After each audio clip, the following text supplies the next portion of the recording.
जय हिंद बच्चों। आज हम कक्षा 11वीं की हिंदी पुस्तक आरोह के अंतर्गत गद्य खंड से पाठ 9 भारत माता का सारांश समझेंगे, जिसके लेखक हमारे देश के सर्वप्रथम प्रधानमंत्री जवाहरलाल नेहरू जी हैं। जवाहरलाल नेहरू जी का जन्म सन 1889 में इलाहाबाद शहर में हुआ। इनके पिता प्रसिद्ध वकील थे।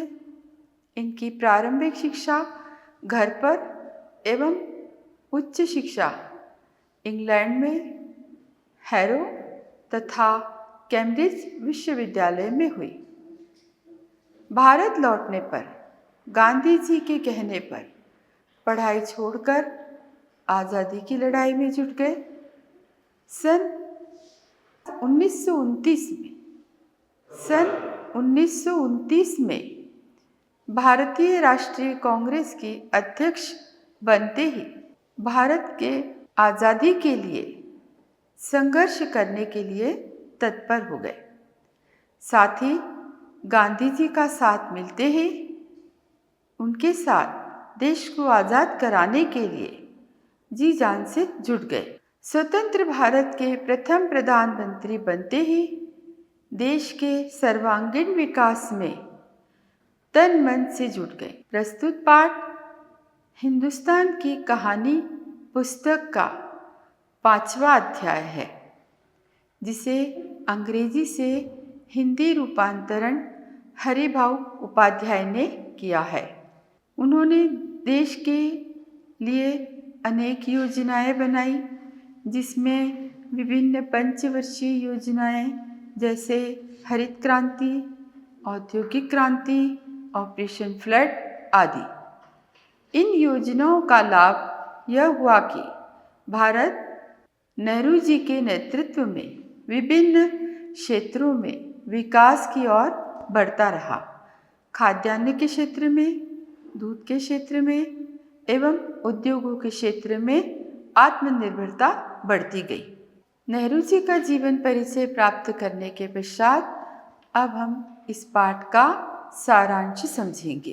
प्रस्तुत पाठ में नेहरू जी ने बताया है कि किस तरह वह देश के कोने कोने में जाकर जनसभाओं को आयोजित कर आम लोगों के बताने के लिए कि हमारा देश किस प्रकार अनेक हिस्सों में बटा हुआ होने के बाद भी एक है। इसका विस्तृत भूभाग का आधार एकता के सूत्र में बंधे होना ही है। इस पाठ में नेहरू जी ने भारत की धरती, संस्कृति और यहाँ के लोगों को भारत माता की संज्ञा दी है। नेहरू जी कहते हैं कि जब वे जनसभाओं में किसानों से बातें करते तो अक्सर आज़ादी की बात करते। नेहरू जी किसानों को बताते कि किस प्रकार पूर्व से लेकर पश्चिम तक, उत्तर से लेकर दक्षिण तक भारत एक है। सभी किसान उनसे अपनी व्यथा व्यक्त करते हुए कहते कि गरीबी, कर्ज, पूंजीपतियों का शोषण, जमींदार, महाजन, कड़े लगान, सूद अर्थात ब्याज, पुलिस के अत्याचार और विदेशी शासन, इन सब से देश कब आज़ाद होगा।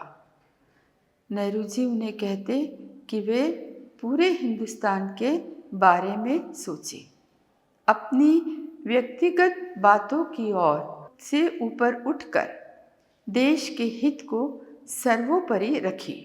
विदेशी शासन की चर्चा करते हुए नेहरू जी एशिया के विभिन्न देशों में होने वाले परिवर्तन की चर्चा भी करते, जिनमें चीन, स्पेन, अबिसिनिया, यूरोप, मिस्र आदि देशों के संघर्ष की चर्चा करते थे।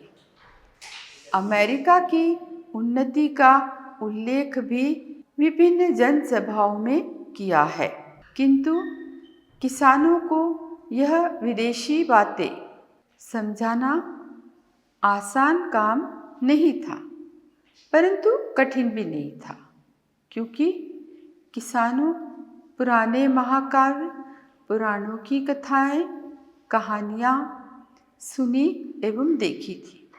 साथ ही तीर्थ यात्राएं भी की थी।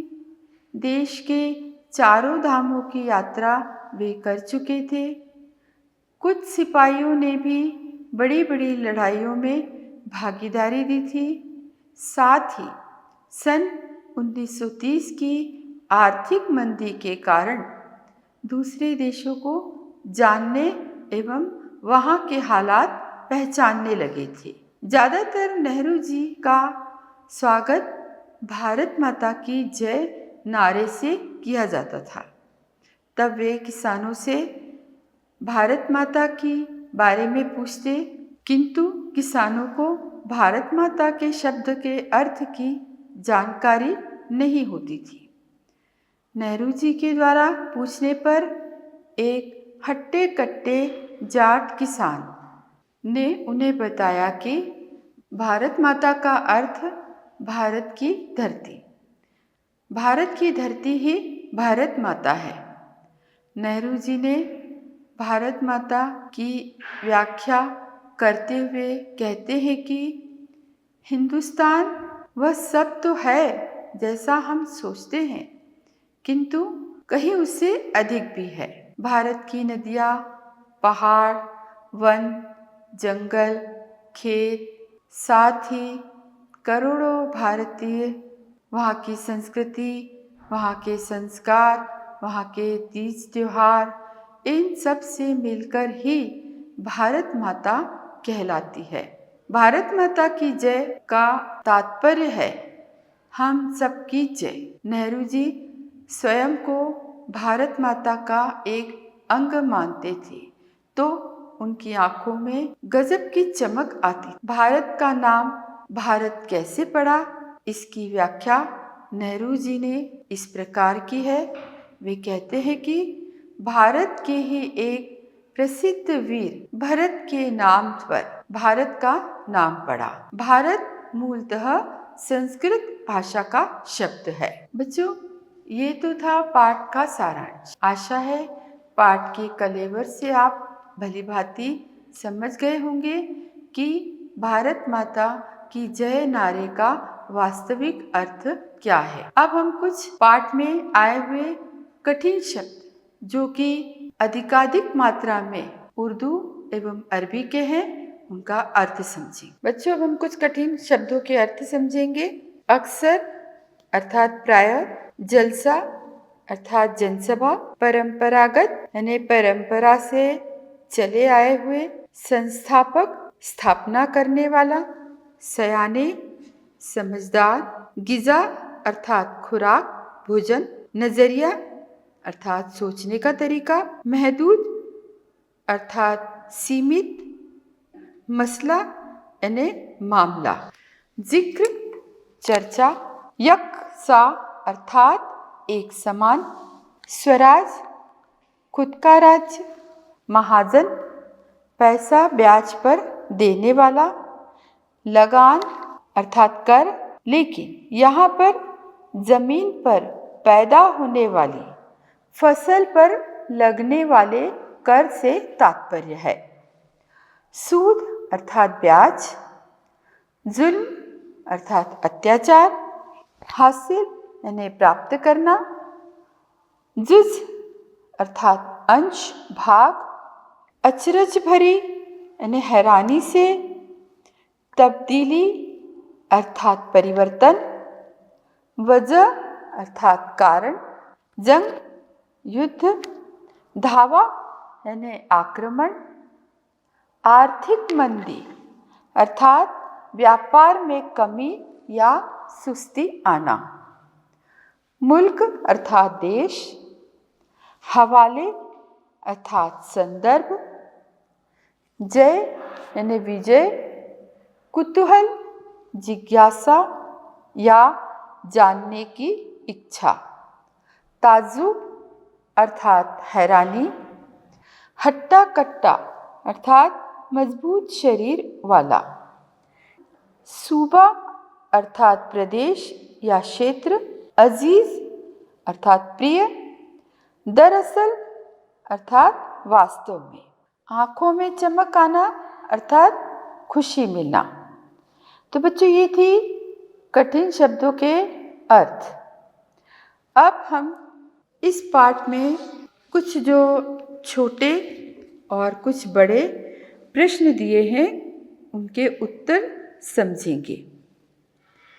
पहला प्रश्न है, भारत की चर्चा नेहरू जी कब और किससे किया करते थे?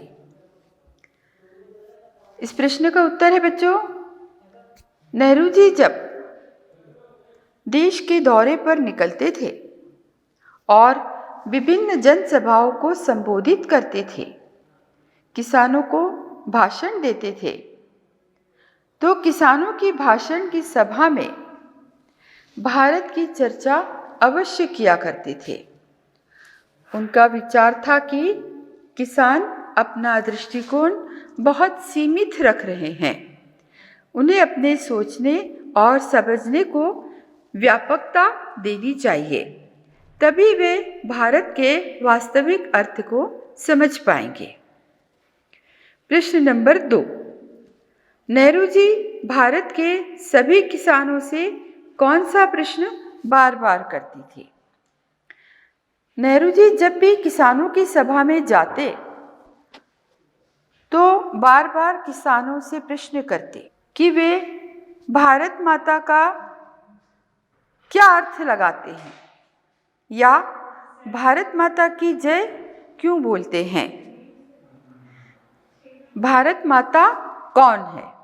इस तरह के प्रश्न जब वे किसानों से करते तो किसान अपनी धरती, अपना कस्बा, अपना गांव, उसी को भारत माता का अर्थ मानते थे। तत्पश्चात वे किसानों को समझाते कि भारत माता का वास्तविक अर्थ क्या है। भारत माता का वास्तविक अर्थात इस भारत का समस्त भूभाग, नदी, तालाब, समुद्र, वन, जंगल, पहाड़, त्योहार, संस्कार, संस्कृति, ये सब मिलकर ही भारत माता है। बच्चों हम प्रश्न नंबर 3 पर आएंगे। दुनिया के बारे में किसानों को बताना नेहरू जी के लिए क्यों आसान था? इसका आंसर है, दुनिया के बारे में किसानों को बताना नेहरू जी के लिए इसलिए आसान था क्योंकि किसान भी देश विदेश के बारे में बहुत सारी बातें पहले से ही जानते थे।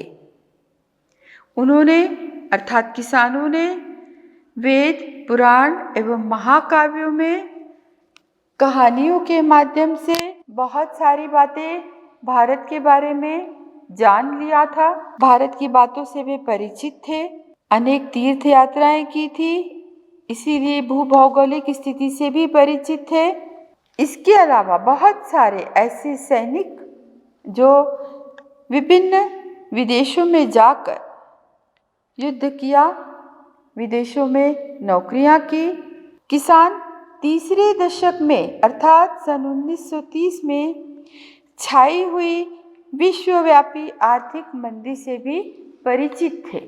यही कारण है कि नेहरू जी किसानों को आसानी से दुनिया के बारे में बताकर उसका अर्थ समझा दिया करते थे। इसके पश्चात हम चौथे अर्थ प्रश्न पर आएंगे। किसान सामान्यतः भारत माता का क्या अर्थ लेते थे? चूंकि ये छोटा सा प्रश्न है, इसका उत्तर है किसान सामान्यतः भारत माता का अर्थ भारत की धरती ही मानते थे। प्रश्न नंबर 5, भारत माता के प्रति नेहरू जी की क्या अवधारणा थी? नेहरू जी भारत माता के बारे में यह अवधारणा बताते हुए कहते हैं कि भारत माता वह है जिसकी धरती पर अनेक नदियां हैं, अनेक पहाड़ हैं, जंगल है, खेत, सारी धरती, इस धरती पर रहने वाले करोड़ों भारतीय ही भारत माता के अंग हैं। इन सब के योग का नाम ही भारत माता है। प्रश्न नंबर 6, आजादी से पूर्व किसानों को किन समस्याओं का सामना करना पड़ता था? आजादी से पूर्व किसान अत्यधिक परेशान थे।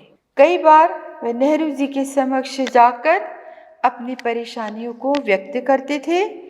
उनकी परेशानियां थी गरीबी, कर्ज होना, पूंजीपतियों के शिकंजे में उनका आना, जमींदार और महाजन के जाल में फंसना, खेती के बदले लगान की कठोरता से वसूली होना, अधिक ब्याज पर धन प्राप्त करना, साथ ही पुलिस के अत्याचार सहना, विदेशी शासकों के अत्याचार सहना, इन सब समस्याओं का सामना आज़ादी के पूर्व किसानों को करना होता था।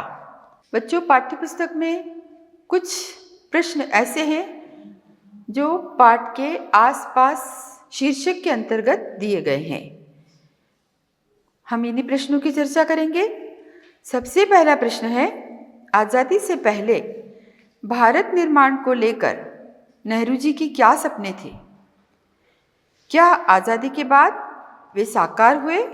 चर्चा कीजिए। अगला प्रश्न है, भारत के विकास को लेकर आप क्या सपने देखते हैं? वैसे तो यह प्रश्न पूरी तरह से आपकी सोच, आपकी समझ और आपके विचारों पर आधारित है। इसके पश्चात बच्चों तीसरा प्रश्न है, आपकी दृष्टि में भारत माता और हिंदुस्तान की क्या संकल्पना है? बताइए। प्रश्न नंबर 4, वर्तमान समय में किसानों की स्थिति किस सीमा तक बदली है? चर्चा कीजिए। सबसे अंतिम प्रश्न है बच्चों 5वां, आज़ादी से पूर्व अनेक नारे प्रचलित थे, किन्हीं 10 नारों का संकलन करें और संदर्भ भी लिखें। तो बच्चों, आज हमने भारत माता नामक जो पाठ पढ़ा, जिसे कि नेहरू जी ने लिखा है, आशा है सारांश के माध्यम से आपको इस पाठ का भाव समझ में आ गया होगा, कठिन शब्दों के अर्थ समझ में आ गए होंगे, साथ ही प्रश्नों के उत्तर हमें किस तरह लिखना है, इस बात से भी आप भली भांति अवगत हो गए होंगे। जय हिंद।